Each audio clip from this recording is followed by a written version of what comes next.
Today we're going to talk about Kansas, the band, not the state. I've never been to the state.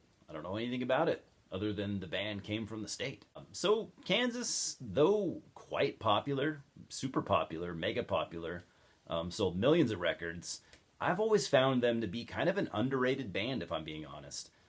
Sure, they've had their ups and downs. The ups, some of the best albums ever made, at least in the rock/prog realms. The downs, still pretty good albums. You won't have to dig very deep to find people gushing about how good those early albums are, but what about the most recent two albums? I've heard very few people talk about those. And why am I picking the last two? Well, they kind of go hand in hand, and the Prelude Implicit being the first of the two, marking the entrance of current lead singer Ronnie Platt. Now, Ronnie's not the first guy to fill the nearly unfillable shoes of original singer Steve Walsh, as John Elefante sang for Kansas from 1981 to 1984. However, he has been in Kansas since 2014, so that's almost 10 years, talking about Ronnie Platt. And we all know the drill. Legacy band after legacy band overstaying their welcome and releasing subpar material. Kansas, however, are not one of those bands. Sadly, tons of people seem to write Kansas off, just blindly assuming that soldiering on without Steve Walsh and Kerry Livgren wouldn't work. So the question here is, does it work? And I'd say my answer is yes. It works really, really well. Now, Kerry Livgren, the man responsible for much of the early Kansas material, left back in 1984. In his absence, guitarist Rich Williams has stepped up to the plate and has been a big part of keeping Kansas alive. And with Ronnie Platt on vocals, the band sounds rejuvenated in my opinion. Instead of trying to find a Steve Walsh clone, kind of like what Journey did with, ever since Steve Perry left, or kind of like what Queensryche did with Todd La Torre. No offense to Todd, but I mean, clearly he sounds a lot like Jeff Tate. But Kansas got a singer with his own identity. Now, Ronnie may not have quite the range Steve Walsh had in his prime, but, the man is 63 years old at this point, so he was already in his 50s when he joined the band. But I dare anyone to sound the way Ronnie does, or to do what Ronnie can at that age. It's impressive. I'm a huge Steve Walsh fan, don't get me wrong, but when I listen to Ronnie sing, I really don't miss Steve. Ronnie's the right guy for this version of Kansas.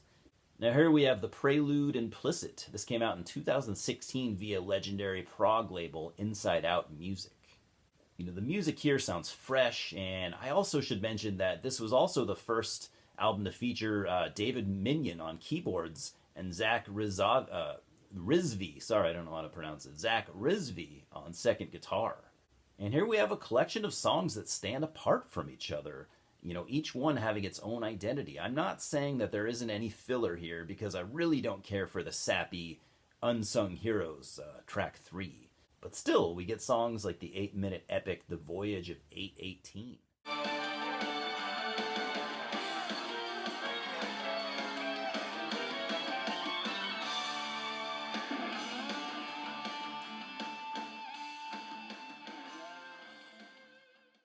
Surely, with 3 new members, the band were finding their footing, and these things take time. How long am I going to hold this up? I'm gonna put it down. Anyways, overall, this album, The Prelude Implicit, showed Kansas fans, the loyal ones especially, that they were in good hands. The band would tour, and 3 years later, they would release the follow-up to The Prelude Implicit in 2020 titled The Absence of Presence, also through Inside Out Music. For me, this album had a bit to prove, and in my opinion, this one almost blows away its predecessor. The band just sound tighter, they sound heavier here, the prog elements are ramped up here, kind of like what Styx did on their 2017 album, The Mission, although I think The Absence of Presence is just a little bit better than that, just saying. It's not all prog, though. That's not what Kansas were ever completely about. There's still an accessibility to these songs and tons of hooks. Kansas has always been a band loved by not only fans of prog, but also fans of good old hard rock, and they continue to straddle that line on The Absence of Presence. The album starts off with the title track, and it is possibly the best song on the album. It's very much prog Kansas, and Ronnie's vocals are emotive and demand your full attention. I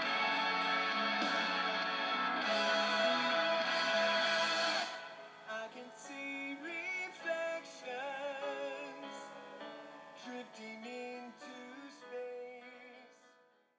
It is also the longest song on the album, and I think it would have been a perfect album closer, but I think that they wanted the album to start off as strong as possible, and they certainly did that.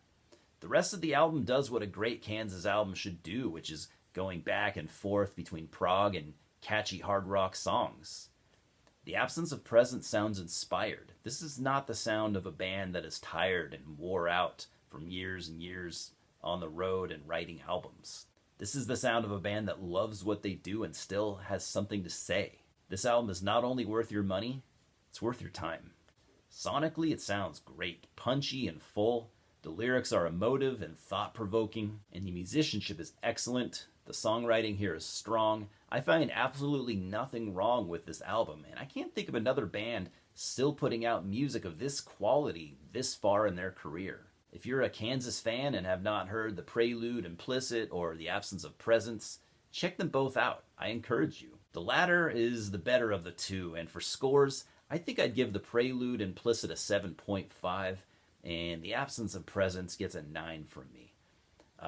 It's one of my favorite albums of the last 5 years, by far. So anyways, have you guys heard either of these two albums, the most recent two albums by Kansas?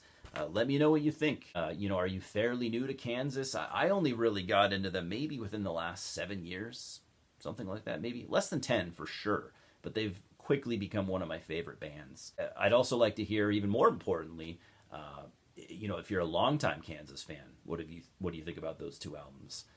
Of course, it's only my opinion. Nobody has the final say. All our opinions, they matter, but they're just opinions. So, anyways, like to hear what you guys think. As always, thank you for stopping by. I appreciate each and every one of you, and we'll talk soon, huh? Cheers.